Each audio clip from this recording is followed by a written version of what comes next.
orang yang berpaham tasawuf kan, kan? Kalau saya mengutip salah satu guru saya imajiner ya.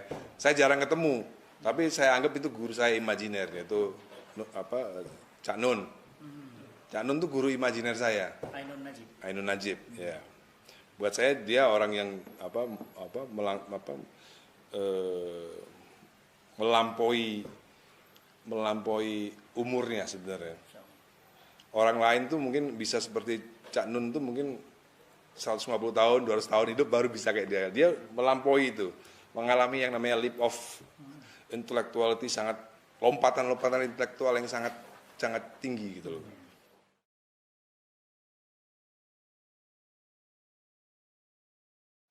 Nah, aku pernah mengutip pernah mendengar salah satu quote-nya ya. Quote-nya kontroversial. Ya, bahwa Allah sendiri itu tidak tunduk pada kalimat-kalimatnya. Gitu. Itu memang kontroversial. Tapi menurut aku sedang memikirkan itu. Soal-soal yang tadi yang dibicarakan soal orang kafir masuk neraka dan lain-lain. Kalau menurut Habibku memang beda meskipun semuanya meskipun semuanya nanti misalnya masuk surga, tapi beda surganya.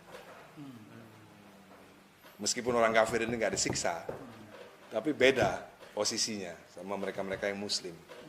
Itu menurut Habibku ya. Kan semuanya kan tergantung. Kayak misalnya ada orang hidup di Cipinang itu bisa jadi neraka loh. Ya, atau di rumahnya neraka. Ya kan? Jadi neraka itu kan tergantung pendapat pribadi kita. Ada orang yang di penjara, teman-temanku nih, ngelihat aku di penjara tuh kalau misalnya bayangin dia kalau aku udah nangis gak garu-garuan ada. Tapi bagi antum itu surga. Bagi aku biasa aja gitu loh. Bagi aku biasa aja. Kalau kita bilang surga ya nggak mungkin lah. Gimana jauh dari istri, surga di mana? Nggak ada bidadari di sana. Ada bidadara semua. Ada bidadara semua. Jadi misalnya nih orang ngelihat hidup saya di sini misalnya, orang lain mungkin ngelihat seperti surga.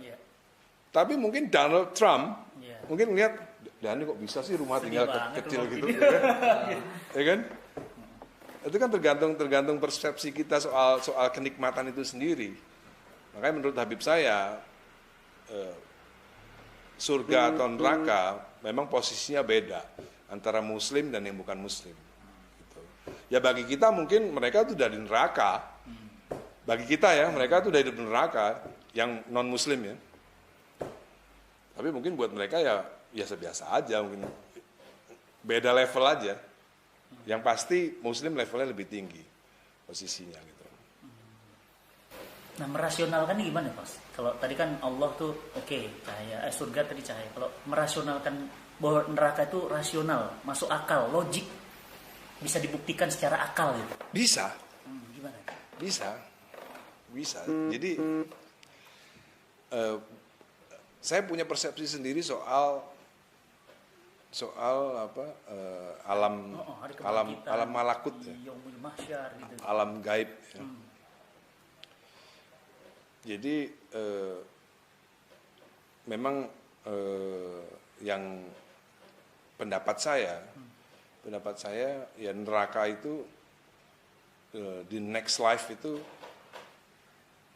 saya itu termasuk orang yang percaya dalam bahasa Inggrisnya itu reincarnation. Jadi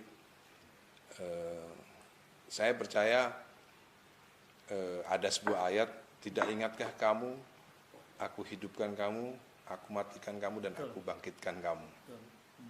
Al-Baqarah 28. Iya. Itu juga buat saya itu kisi-kisi sebenarnya. Aku belum paham sih soal asbabun nuzulnya ya. Tapi mungkin ada asbabun nuzulnya. Yang kita tahu kan Al-Quran itu kan 30% ayat yang ada asbabun nuzulnya, benar nggak? Nggak semua. Ya kan? Itu ayat itu menurut aku ayat-ayat yang cukup visioner menurut aku. Saya nggak yakin apa itu ayat seperti itu ada di Injil. Jadi kelebihan Al-Quran itu dia bisa dibaca oleh siapa saja. Seperti musik Dewa 19. Orang dengan selera musik yang jelek bisa nikmatin musik Dewa 19. Orang dengan selera musik yang tinggi bisa dengerin musik Dewa 19. Nah, menurut aku Al-Quran juga seperti itu. Orang dengan kapasitas intelektual rendah pun dia merasa memahami. Baca Al-Quran senang. Dari mulai level Bilal sampai level Abu Sofyan. Iya. Sayyidina Ali lah. Bukan Abu Sofyan. Sayyidina Ali. Orang yang paling intelek itu menurut saya di Muslim. Ya, Sayyidina Ali. Jadi apa yang dibaca Bilal sama apa yang dibaca Sayyidina Ali pasti berbeda. Deep meaning yang dia dapat ya. Oh ini ayat ini sebenarnya gini. Jadi maka dari itu tidak ada tafsir yang baku. Misalnya sekarang kita tafsirnya ngikutin siapa sekarang? Ibnu Katsir. Tahun berapa Ibnu Katsir lahir? Ya. Tahun berapa? 1200 atau 1100? Setelah Imam Syafi'i. Oh iya 1100. 1000 tahun 1000-an. Masih di Baghdad.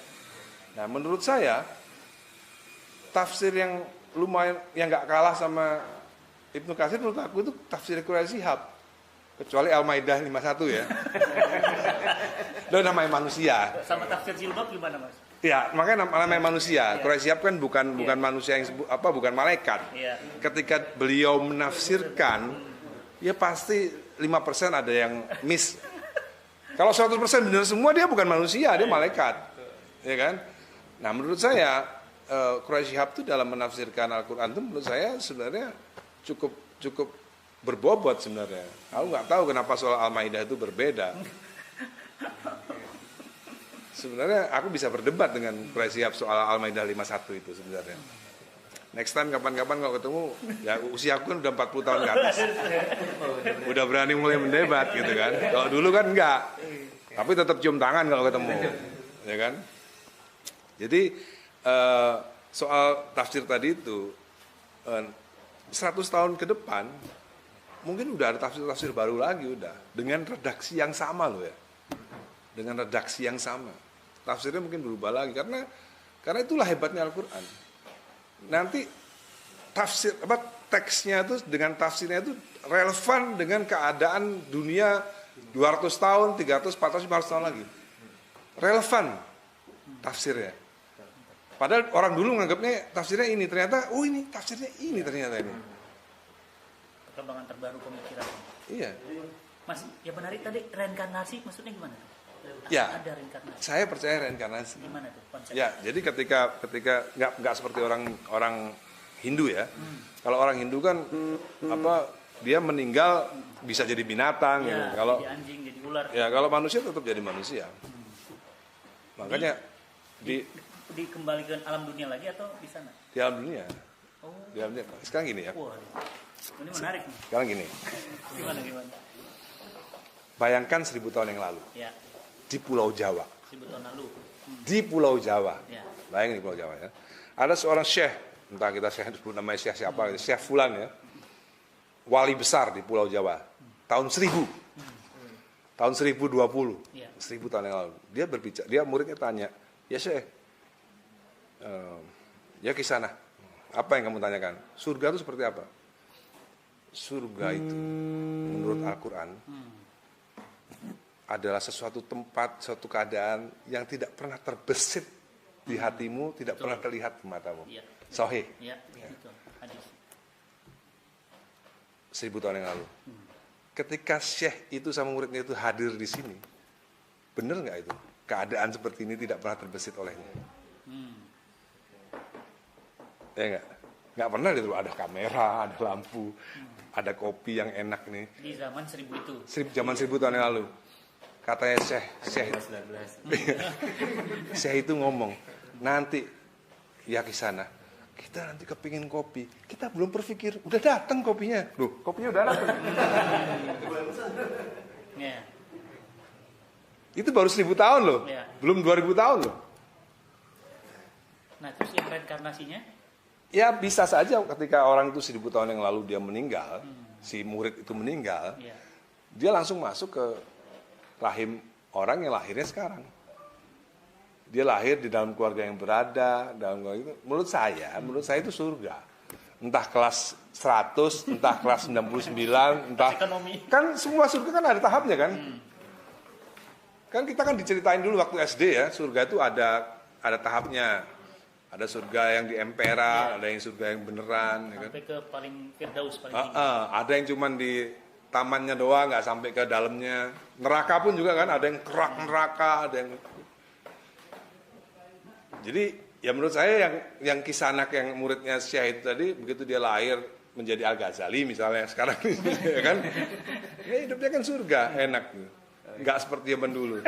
Kemana-mana naik kuda, kemana-mana jalan. Sekarang ini kemana-mana cepet, semuanya serba modern. Dulu komunikasi bidadari lagi ya. Ya itu pendapatku yang belum tentu benar. Iya. Tapi Wallahu alam bisawab. Nah, gitu. Tapi berarti kalau itu reinkarnasi yang Mas maksud bertentangan dengan Al-Baqarah 28 tadi. Yang tadi itu yang antum bilang, ini saya jelasin ayatnya ya. Al-Baqarah 28 tuh Allah tuh bilang begini, kaifa takfuruna billahi wa kuntum amwatan. Bagaimana kamu kok bisa durhaka kepada Allah? Padahal dulu kamu itu mati. Maksudnya mati itu kita dalam rahim ibu, mati. Segumpal darah. Hidupkan. Iya, kemudian dihidupkan, gitu kan. Ini ayat benar, visioner tuh benar. Kemudian dihidupkan. Nah, ini sekarang nih kita hidup. Summa yumitukum, kemudian dimatikan lagi. Besok kita meninggal. Uje sahabat saya udah wafat. Ustadz Arifin Ilham udah wafat. Ya kan? Nanti sebentar lagi ada tulisan Ahmad Dhani wafat, ya kan gitu kan?